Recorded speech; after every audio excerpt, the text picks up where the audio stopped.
Saudara mahasiswa Universitas Terbuka, selamat berjumpa pada program video penuntun pedoman praktikum kebijakan publik. Program ini dimaksudkan untuk membantu Anda dalam memahami praktikum mata kuliah kebijakan publik dengan kode ADPU 4410. Salah satu keterampilan khusus mahasiswa administrasi publik adalah mampu menganalisis dan mengevaluasi kebijakan publik dalam seluruh siklus kebijakan, yaitu formulasi, implementasi, dan evaluasi kebijakan. Dalam video ini, Anda akan dituntun untuk melakukan evaluasi kebijakan publik. Silakan Anda pilih salah satu dari siklus kebijakan yang dikemukakan tadi. Dan silakan Anda pahami tayangan berikut. Saudara mahasiswa Universitas Terbuka, selamat berjumpa dalam video pedoman praktikum evaluasi kebijakan publik. Pada BMP ADBU 4410 kebijakan publik, Anda telah memahami siklus kebijakan publik yang terdiri atas identifikasi dan perumusan masalah kebijakan, menyusun agenda kebijakan, formulasi kebijakan, implementasi kebijakan, dan evaluasi kebijakan publik. Evaluasi kebijakan merupakan salah satu tahap dalam siklus kebijakan publik. Tugas Anda dalam praktikum ini adalah melakukan evaluasi dari sebuah kebijakan dengan berdasar pada lingkungan di sekitar Anda atau di instansi tempat Anda bekerja. Dalam video ini, saya akan memaparkan mengenai langkah-langkah yang harus Anda lakukan sehingga Anda dapat melakukan evaluasi kebijakan dengan baik. Lalu, masih ingatkah Anda apa yang dimaksud dengan evaluasi kebijakan? Dan bagaimana cara melakukan evaluasi kebijakan?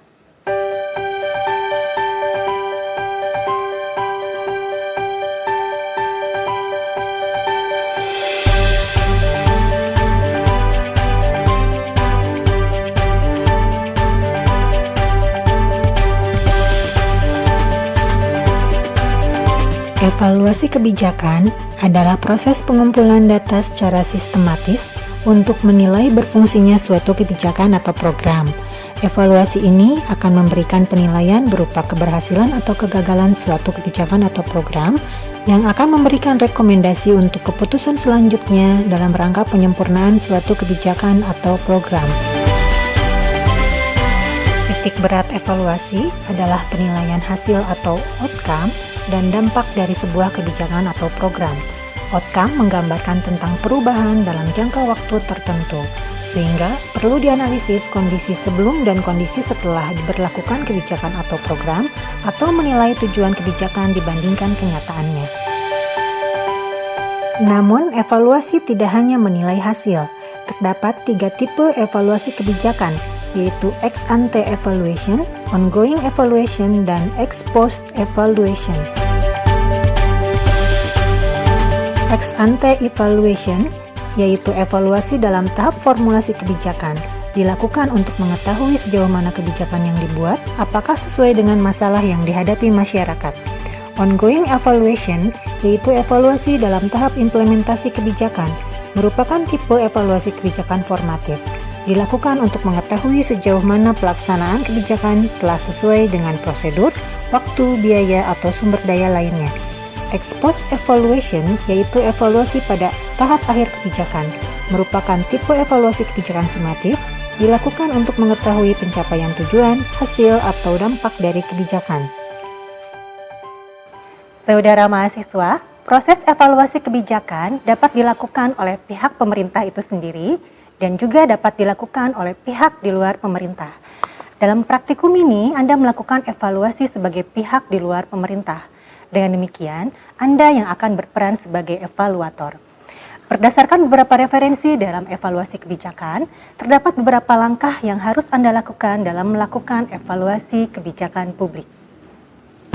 Terdapat 9 langkah yang harus Anda lakukan dalam mengevaluasi kebijakan publik.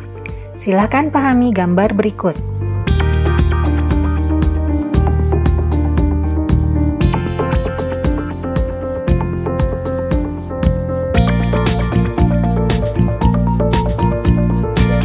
Langkah pertama yaitu tentukan isu atau fenomena. Silahkan Anda mencari isu atau permasalahan suatu kebijakan yang terjadi di masyarakat. Silahkan amati lingkungan di sekitar Anda atau gunakan referensi penelitian terdahulu, sehingga Anda memiliki ketertarikan untuk mengevaluasi lebih lanjut dari fenomena ini. Langkah kedua yaitu deskripsikan kebijakan atau program. Anda diharuskan untuk mencari dan memahami dasar hukum kebijakan atau program dari fenomena yang akan Anda analisis.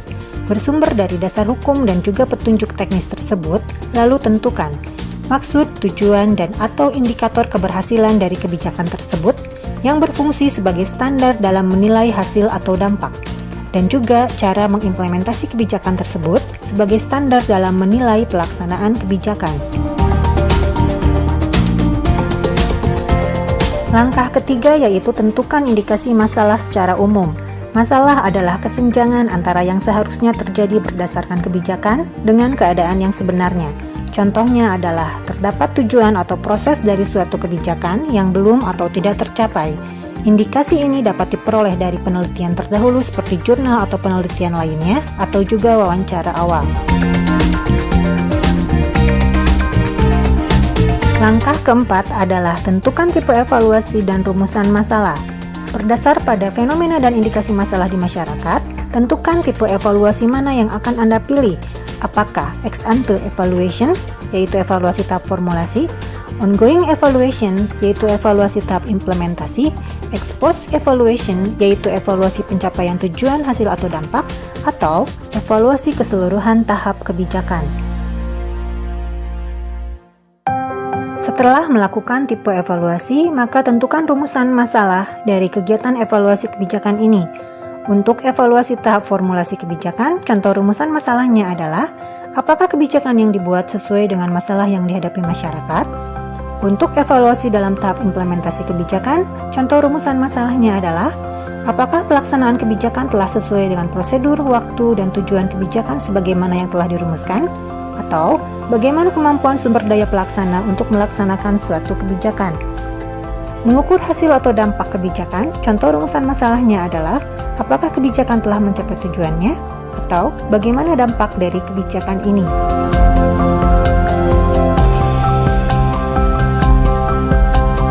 Langkah kelima yaitu tentukan teori. Silahkan kemukakan berbagai teori evaluasi kebijakan, lalu pilih satu teori yang akan digunakan sebagai pedoman. Pemilihan teori disesuaikan dengan fenomena dan tipe evaluasi kebijakan yang sudah Anda tentukan. Pada BMP Adbu 4410 Kebijakan Publik, teori yang dapat Anda gunakan adalah Knopfel, William and Dunn, The Joint Committee Standard for Program Evaluation, Staffelbeam dan Sinkfield, atau gunakan teori dari sumber buku lain. Langkah keenam yaitu tentukan teknik pengumpulan data dan informan. Teknik pengumpulan data yang dapat Anda gunakan adalah wawancara, observasi, atau studi pustaka. Tentukan informan, yaitu pihak-pihak yang terlibat dalam kebijakan. Jumlah informan ditentukan sesuai kebutuhan penelitian. Langkah ketujuh yaitu proses pengumpulan data di lapangan. Siapkan pedoman wawancara terlebih dahulu dengan berdasar pada teori yang sudah Anda tentukan. Lakukan wawancara kepada informan yang telah Anda tentukan, lakukan observasi dan juga studi pustaka. Lakukan dokumentasi untuk seluruh proses pengumpulan data yang Anda lakukan. Langkah ke-8 yaitu penyajian data dan analisis data. Kemukakan hasil wawancara, hasil observasi, dan atau studi pustaka, sertakan dengan foto. Selanjutnya, buatlah interpretasi data. Lakukan perbandingan antara data yang diperoleh dari lapangan dengan dasar hukum kebijakan, atau bandingkan data dari lapangan dengan teori. Atau untuk evaluasi dampak kebijakan, tambahkan analisis perbandingan antara kondisi sebelum dan kondisi setelah kebijakan tersebut dilaksanakan. Langkah ke-9 yaitu pembuatan kesimpulan. Buatlah kesimpulan umum yang menjawab rumusan masalah. Selanjutnya buatlah rekomendasi. Untuk ex ante evaluation dan ongoing evaluation yang merupakan evaluasi kebijakan formatif, kemukakan rekomendasi terkait pengembangan kebijakan. Berikan rekomendasi mengenai hal-hal yang harus diperbaiki. Untuk ex post evaluation yang merupakan evaluasi kebijakan sumatif, berikan rekomendasi apakah kebijakan tersebut akan dihentikan atau dilanjutkan sepenuhnya atau dilanjutkan dengan beberapa perbaikan. Demikian tadi adalah 9 langkah yang harus Anda lakukan dalam melakukan praktikum evaluasi kebijakan publik. Sebagai contoh, saya akan mengemukakan mengenai evaluasi dari program PIPPK di Kota Bandung. Silakan Anda amati tayangan berikut ini.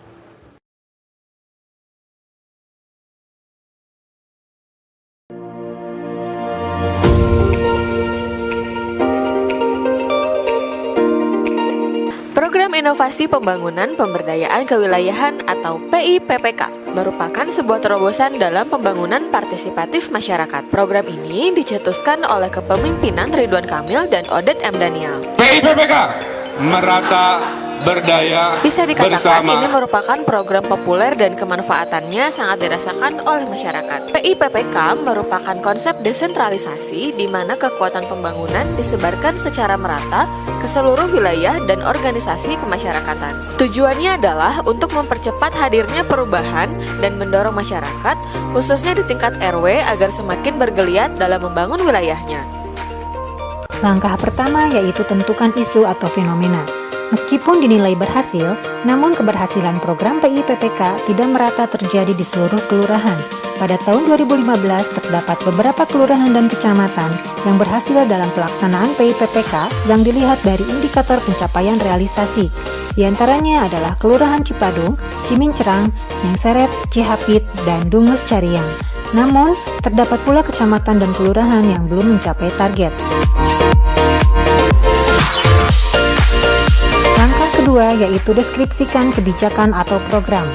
Dasar hukum dari program PIPPK adalah Peraturan Wali Kota Nomor 436 Tahun 2015 tentang pelaksanaan PIPPK. Terdapat perubahan pada tahun 2018 menjadi Peraturan Wali Kota Nomor 107 Tahun 2018 tentang pelaksanaan PIPPK tahun 2018. Secara singkat, maksud dan tujuan dilaksanakan PIPPK adalah untuk percepatan pelaksanaan pembangunan melalui pengembangan pemberdayaan masyarakat.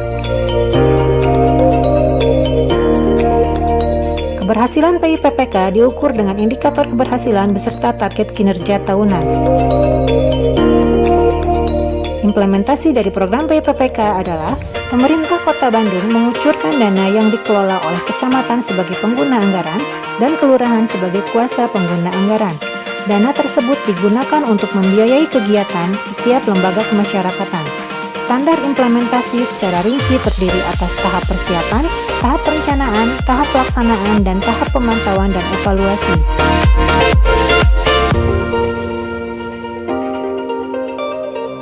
Langkah ketiga yaitu tentukan indikasi masalah secara umum. Evaluasi program PIPPK ini berfokus pada 3 kelurahan, yaitu Kelurahan Cihapit, Kelurahan Merdeka, dan Kelurahan Pasir Biru.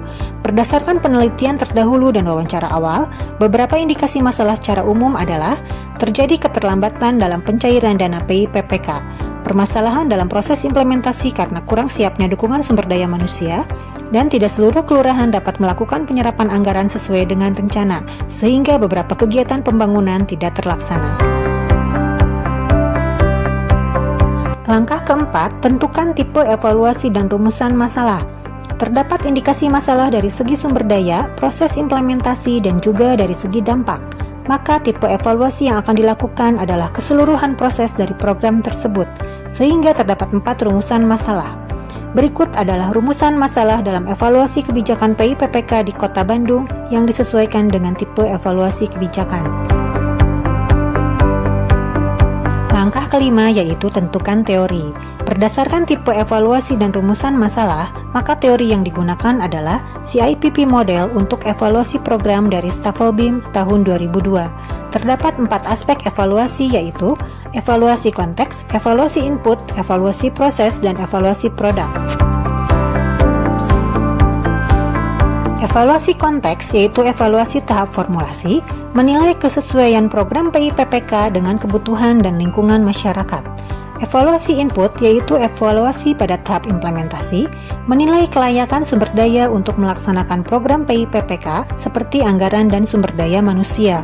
Evaluasi proses yaitu evaluasi tahap implementasi, yaitu pemantauan pelaksanaan program PIPPK berdasarkan rencana, seperti ketepatan waktu pelaksanaan dan ketepatan mekanisme pelaksanaan kegiatan. Evaluasi produk yaitu evaluasi tahap akhir adalah menilai pencapaian tujuan PIPPK. Langkah keenam yaitu tentukan teknik pengumpulan data dan informan. Teknik pengumpulan data meliputi observasi, wawancara, studi dokumen, dan studi pustaka. Informan dalam evaluasi kebijakan ini yaitu Kepala Subbagian Bina Pemerintahan Kecamatan Kelurahan Kota Bandung, Lurah, Lembaga Kemasyarakatan dan Perwakilan Masyarakat di Kelurahan Merdeka, Kelurahan Cihapit, dan Kelurahan Pasir Biru. Langkah ketujuh yaitu proses pengumpulan data di lapangan. Sebelum melakukan pengumpulan data ke lapangan, siapkan terlebih dahulu pedoman wawancara berdasarkan teori yang dipilih. Selanjutnya, lakukan wawancara kepada berbagai informan.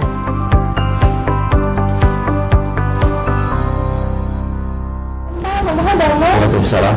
Alhamdulillah.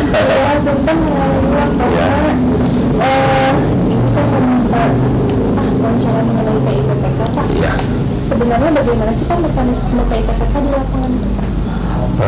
Tentang mekanisme PIPPK di lapangan ya.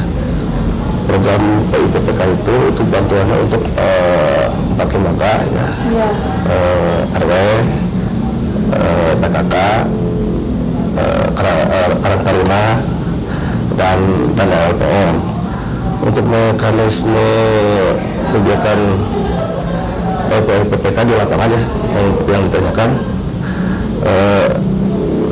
mekanismenya masyarakat ya di tingkat RT RW melaksanakan rembuk keluarga dan dibikinkan berita acaranya.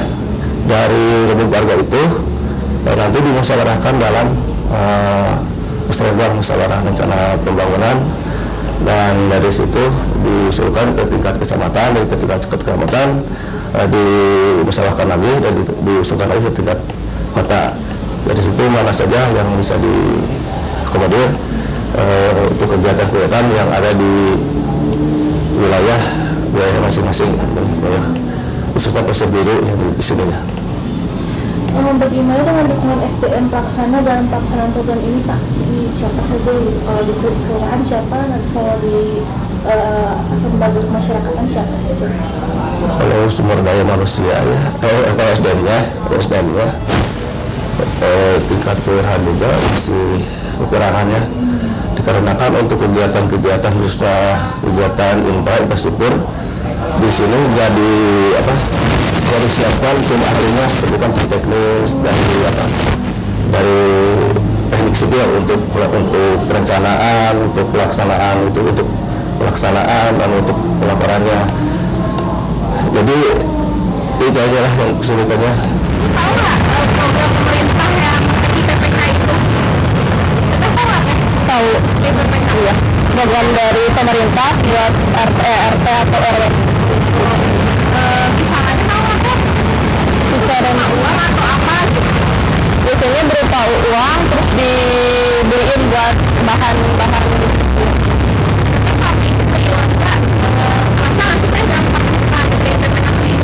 Alhamdulillah terasa buat infrastruktur RW. Masyarakat terbawah modelin saya sangat terasa sekali. Seperti kemarin ada program kebersihan di Gelora Bandung Lautan Api, terasa sekali ke ranah masyarakat terbawah gitu. Terasa, alhamdulillah. Masalah kebersihan, masalah silaturahmi sama seluruh masyarakat Kota Bandung.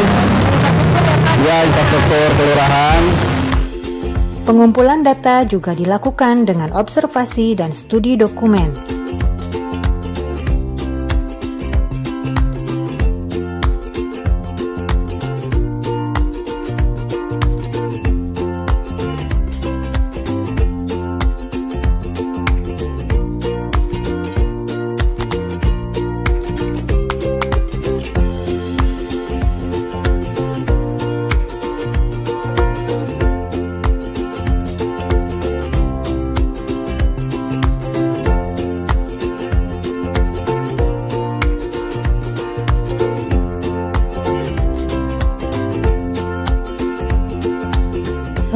8 yaitu penyajian data dan analisis data, yaitu mengetik hasil wawancara dengan semua informan, mengelompokkan hasil wawancara tersebut berdasarkan teori Stafelbeam, mengemukakan hasil observasi, foto, dan gambar. Selanjutnya dilakukan perbandingan antara hasil lapangan dengan standar kebijakan dalam perwal PIPPK, melakukan perbandingan dengan teori, juga melakukan perbandingan antara kondisi sebelum dan sesudah diberlakukan program PIPPK. Berikut adalah sekilas hasil dan pembahasan untuk rumusan masalah yang pertama dengan menggunakan aspek evaluasi konteks.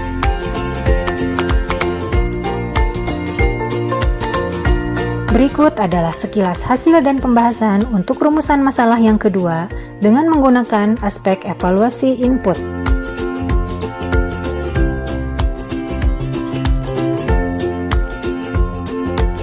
Berikut adalah sekilas hasil dan pembahasan untuk rumusan masalah yang ketiga dengan menggunakan aspek evaluasi proses.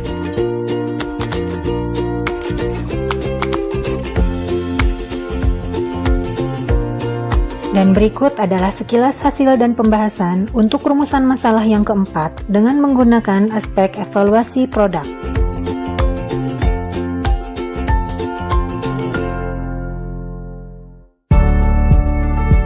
Langkah ke-9 yaitu pembuatan kesimpulan. Program PIPPK di Kota Bandung sudah cukup baik, membawa perubahan positif dan dirasakan manfaatnya bagi masyarakat. Namun program ini masih belum sepenuhnya dapat dilaksanakan secara efektif. Aspek konteks dan input menjadi penentu keberhasilan PIPPK. Sehingga respon, partisipasi masyarakat, kapasitas SDM, koordinasi antar pelaksana sangat diperlukan untuk mencapai keefektifan program PIPPK. Terdapat 2 rekomendasi dari hasil evaluasi ini, yaitu rekomendasi untuk pengembangan program dan rekomendasi akhir. Berikut adalah hasil rekomendasi dari kegiatan evaluasi program PIPPK di Kota Bandung, dengan rekomendasi akhir untuk program PIPPK adalah dilanjutkan dengan beberapa perbaikan. Demikian tadi adalah contoh mengevaluasi kebijakan publik. Sehingga format umum dari laporan praktikum terdiri dari 5 bab, yaitu bab 1 pendahuluan, berisi mengenai isu atau fenomena, deskripsi kebijakan atau program, indikasi masalah secara umum, tipe evaluasi dan rumusan masalah evaluasi. Bab 2 yaitu kajian pustaka, berisi mengenai teori evaluasi kebijakan dan 1 teori sebagai pedoman dalam mengevaluasi. Bab 3 yaitu teknik pengumpulan data, berisi mengenai teknik pengumpulan data dan informan. Bab 4 yaitu hasil dan pembahasan, berisi mengenai hasil pengumpulan data dan interpretasi data. Bab 5 yaitu kesimpulan, berisi mengenai kesimpulan dan rekomendasi. Jangan lupa daftar pustaka dan lampiran. Petunjuk secara detail terdapat dalam buku pedoman praktikum kebijakan publik. Saudara mahasiswa, demikian tadi langkah-langkah dan contoh dalam melakukan evaluasi kebijakan publik. Apabila Anda belum memahami materi yang telah disampaikan, silakan buka kembali video ini dengan lebih seksama dan pelajari kembali BMP Adbu 4410 Kebijakan Publik, khususnya mengenai modul evaluasi kebijakan publik. Untuk format laporan dan petunjuk lainnya, silakan Anda pahami buku pedoman praktikum kebijakan publik. Semoga pembahasan melalui video ini dapat membantu Anda untuk melakukan evaluasi kebijakan. Selamat melakukan evaluasi, tetap semangat dan sukses buat Anda.